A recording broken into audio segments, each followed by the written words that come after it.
Hello tout le monde, aujourd'hui je suis avec Patrice, un membre de mon mastermind. J'ai souvent des retours de personnes qui veulent savoir comment se passe une fois que les membres de mon académie ou de mon mastermind ont repris l'entreprise, comment ça se passe ensuite. Vous êtes curieux de savoir est-ce que ça se passe bien, est-ce que ça se passe mal, en clair, où on en est. Et aujourd'hui, salut Patrice déjà, tu vas bien? Bonjour Pedro, bonjour tout le monde. Top. Du coup, tu vas nous poser un peu le décor. Tu vas nous dire justement aujourd'hui où tu en es de ton premier achat qui était c'était au mois de mai, donc c'était il y a un peu plus de 6 mois. Oui. Et aujourd'hui, qu'est-ce qui se passe? On va aller un peu plus dans le détail, mais aujourd'hui, tu as repris une boîte donc au mois de mai. Et là, je crois que tu es en train de reprendre une seconde boîte. C'est bien ça? Oui, alors aujourd'hui on est en décembre 2023. Peut-être que les gens sont pas sûrs de regarder, comme ça fait du coup à peu près 6 mois qu'on a repris. Donc on a signé la LOI en janvier 2023. On a signé l'achat final, donc on a repris la société de manière opérationnelle, il me semble le 5 ou le 6 mai 2023. Donc on a passé un petit mois à prendre la société en main, à reprendre un petit peu les choses. C'était une société de transport. Et en gros, elle avait un chiffre d'affaires qui était en forte baisse. Euh, on a réussi à prendre des contacts un petit peu avec tous les clients, avec également tous les concurrents. Et depuis juillet 2023, on était en contact avec un concurrent que l'on a 2 mois plus racheté tard. 2 mois plus tard. 2 mois plus tard, oui, tout à fait. Bon, après, ça faisait partie aussi des choses. Quand on prend les rênes de la société, ses concurrents, ben, soit on s'envoie des mails assassins, soit on se présente et puis on voit comment on peut s'entraider, hein. Donc voilà, donc, j'ai commencé par voir si on pouvait s'entraider entre concurrents avant tout. Sauf que c'était un concurrent qui nous faisait un petit peu de sous-traitance. Donc voilà, c'était une petite société qui faisait 150 000 euros de chiffre d'affaires avec 3 salariés. Et cette société, on l'a rachetée depuis le 1er décembre 2023.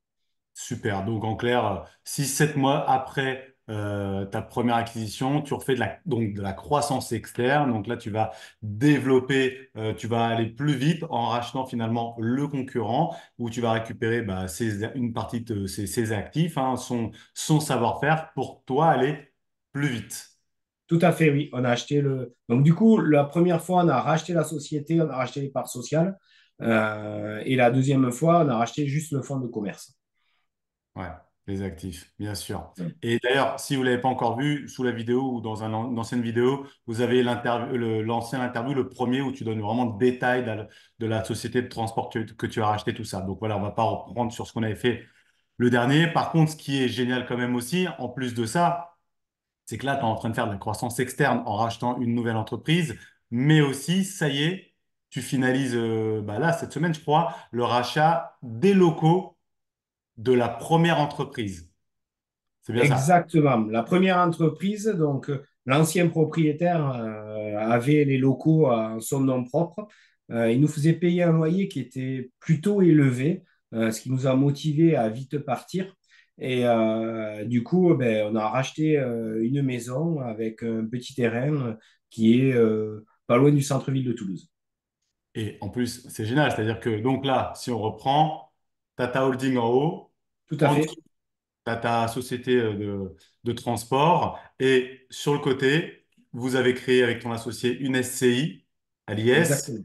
Et du coup, est-ce que tu as mis de la porte de ta poche? Non, rien de plus.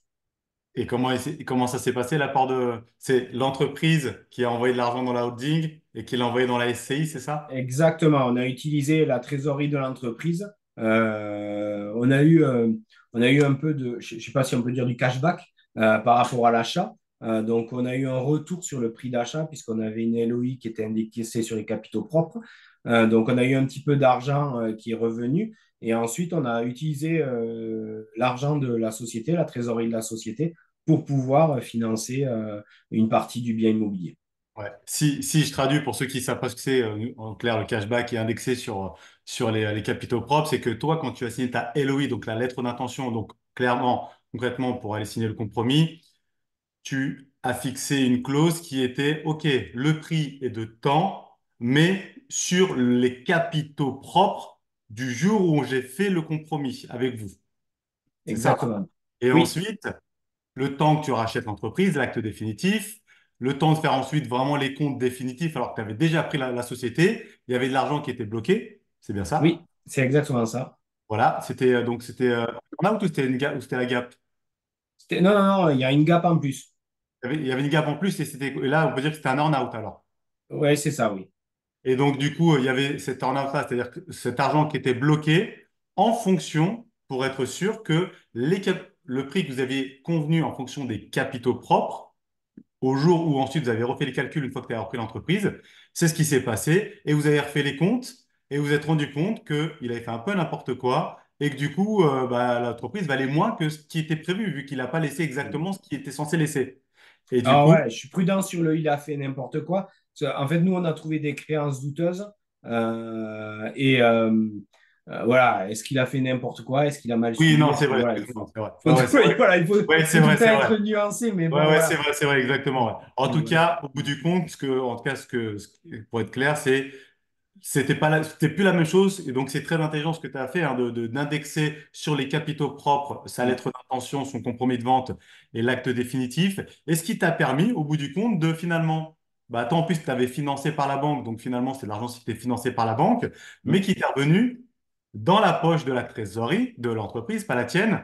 Et du coup, c'est exactement l'argent que tu as récupéré, ce montant-là en plus, qui t'a servi à mettre en apport pour acheter la maison qui va te servir de locaux pour l'entreprise.